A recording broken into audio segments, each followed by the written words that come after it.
Hello all. Mesh analysis and nodal analysis பத்தி இந்த வீடியோல பார்க்கலாம். First வந்து difference பார்ப்போம். Nodal analysis, mesh analysis.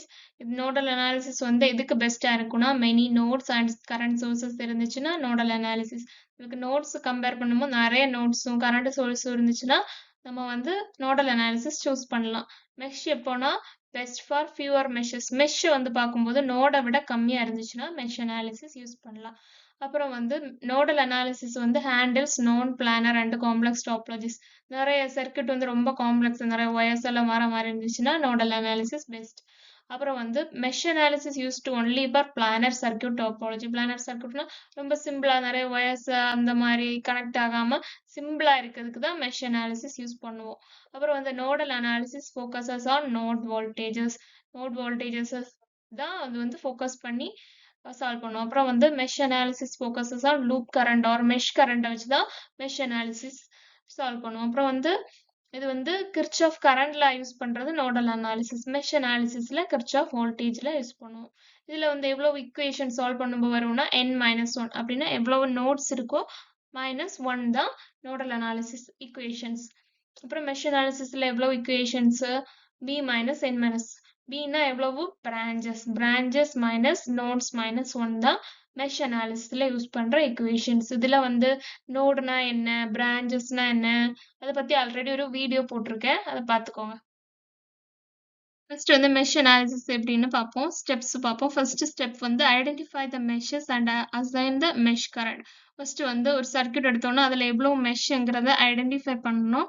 அப்புறம் அந்த மெஷ்க்கு வந்து மெஷ் கரண்ட அசைன் பண்ணணும். யூஸ்வலா வந்து கிளாக் வைஸ்ல தான் அசைன் பண்ணுவோம். இந்த சர்க்யூட் எடுத்தோம்னா இதுல எவ்வளவு மெஷஸ் இருக்குன்னு ஐடென்டிஃபை பண்ணணும். இப்போ வந்து எவ்வளவு மெஷஸ் இருக்கு, 2 மெஷஸ் இருக்கு, ABDA. அப்புறம் வந்து BCDB, 2 மெஷஸ் இருக்கு. அதுக்கு வந்து மெஷ் கரண்ட் எவ்வளவு I1 and I2. I1 I2 clock வைஸ்ல அசைன் பண்றோம். நெக்ஸ்ட் ஸ்டெப் வந்து apply Kirchhoff voltage law. Already நம்ம படிச்சோம் மெஷ் அனாலிசிஸ்ல KVL தான் யூஸ் பண்ணுவோம். டு ஈச் மெஷ், ஒவ்வொரு மெஷ்க்குமே KVL யூஸ் பண்ணி ஈக்குவேஷன் ஃபார்ம் பண்ண போறோம். தென் சால்வ் த ஈக்குவேஷனை சால்வ் பண்ணி நம்ம மெஷ் கரண்ட் ஃபைண்ட் பண்ண போறோம். இந்த சர்க்யூட் எடுத்தோம்னா I1 I2 2 மெஷ் கரண்ட் இருக்கு. ரெண்டு மெஷ்க்குமே தனித்தனியா KVL அப்ளை பண்ண போறோம். ஃபர்ஸ்ட் வந்து rise in potential positive sign எடுக்க போறோம், fall in potential negative. Rise in potential எப்படி ஃபைண்ட் பண்றதுன்னா நெகட்டிவ்ல இருந்து பாசிட்டிவ் போச்சுன்னா நம்ம ரைஸ் இன் பொட்டன்ஷியல் சொல்றோம். அதுக்கு பாசிட்டிவ் சைன் ஃப்ரண்ட்ல அப்ளை பண்ணணும். அப்புறம் ஃபால் இன்னா பாசிட்டிவ்ல இருந்து இங்க பார்த்தோம்னா பாசிட்டிவ்ல இருந்து நெகட்டிவ் போகுது I2. ஸோ அது வந்து ஃபால் இன் பொட்டன்ஷியல். இங்க I1 வந்து நெகட்டிவ்ல இருந்து பாசிட்டிவ் போகுது, தான் வந்து ரைஸ் இன் பொட்டன்ஷியல். ஃபர்ஸ்ட் வந்து சர்க்யூட் ABDA கன்சிடர் பண்ணோம்னா இங்க வந்து KVL அப்ளை பண்ண போறோம். KVL என்ன சொல்லுது, ஒரு க்ளோஸ்டு பாத்ல வந்து algebraic sum of voltages equal to 0. ஒரு க்ளோஸ்டு பாத்ல அல்ஜிப்ரிக் சம் எடுத்தோம்னா வோல்டேஜஸ் வந்து 0 வரும். ஸோ E1 பிளஸ் R1க்கு அக்ராஸ் ஆன வோல்டேஜும் அப்புறம் R3க்கு அக்ராஸ் ஆன வோல்டேஜ் இது மூணோட சம் எடுத்தோம்னா 0 வரும்.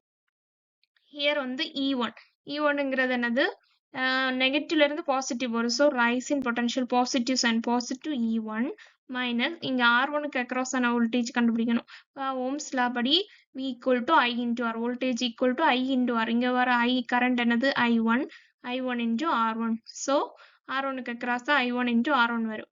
அப்புறம் வந்து R3க்கு பார்ப்போம். R3க்கு வந்து எவ்வளவு கரண்ட் போகும், இங்க I1 போகுது, அப்புறம் I2 வந்து ஆப்போசிட் சைட்ல போகுது. So I1 minus I2 into R3 equal to 0.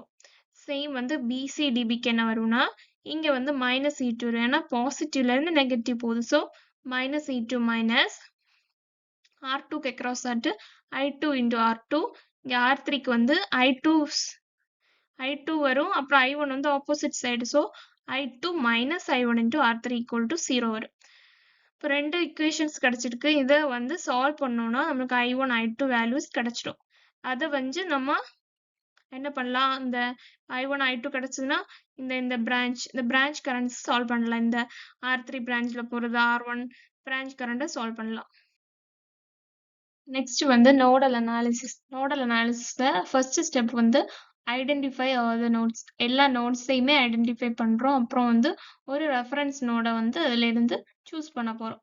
இந்த சர்க்யூட் எடுத்தோம்னா இதில் எவ்வளவு நோட்ஸ் இருக்கு ஆல்ரெடி பார்த்துருக்கோம். நோட்ஸ்னா என்னது 2R சர்க்யூட் எலமெண்ட்ஸ் ஜாயின் பண்ணுறது தான் வந்து என்னது அதோட மீட்டிங் பாயிண்ட் தான் நோட்ஸ் சொல்கிறோம். இங்கே வந்து A அப்புறம் B C D அப்படி 4 நோட்ஸ் இருக்கு.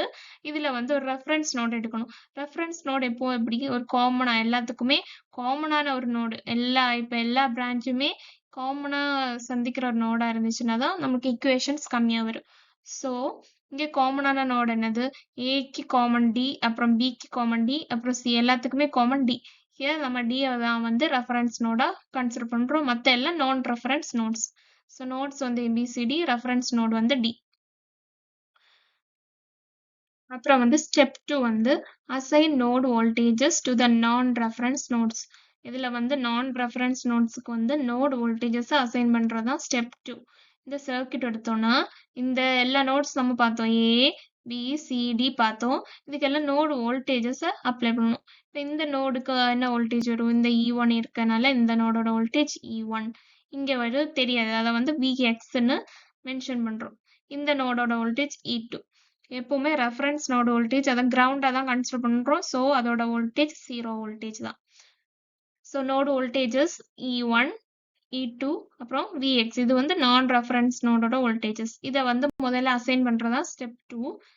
ரெஃபரன்ஸ் நோடு வோல்டேஜ் எப்பவுமே V = 0 தான் வரும். நெக்ஸ்ட் ஸ்டெப் வந்து கிர்ச்சாஃப் கரண்ட்ல வந்து அப்ளை பண்ண போகிறோம். நோடு வோல்டேஜ் அசைன் பண்ணியாச்சுன்னா நெக்ஸ்ட் KCL அப்ளை பண்ண போகிறோம். Then find the node voltage. இதில் நமக்கு தெரியாத நோடு வோல்டேஜை ஃபைண்ட் பண்ணிக்கலாம். இந்த சர்க்யூட் எடுத்தோம்னா KCL என்ன சொல்லுதுன்னா, KCLனா ஒரு ஜங்ஷன் பாயிண்ட் எடுத்தோம்னா அதில் incoming current equal to out going current. Incoming current எதெல்லாம் வரும்? I1 and I2 equal to I3. இதான் வந்து KCL.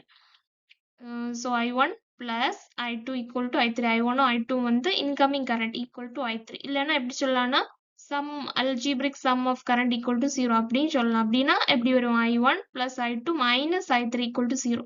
அந்த மாதிரி போட்டுக்கலாம். நெக்ஸ்ட் வந்து இந்த I1 I2 I3 ஓட வேல்யூ வந்து இங்க அப்ளை பண்ணணும். I1 ஐனா என்னது? ஓம்ஸ்ல அப்படி I equal to V by R. இப்போ இங்க வர வோல்டேஜ் வேல்யூ போடணும். அப்புறம் R1. ஸோ இங்கே வர I1ஓட வேல்யூ என்ன வரும்? I1 E1 minus Vx. I1னா E1 minus Vx by R1 தான் I1ஓட வேல்யூ. தென் I2ஓட வேல்யூ என்ன வரும்?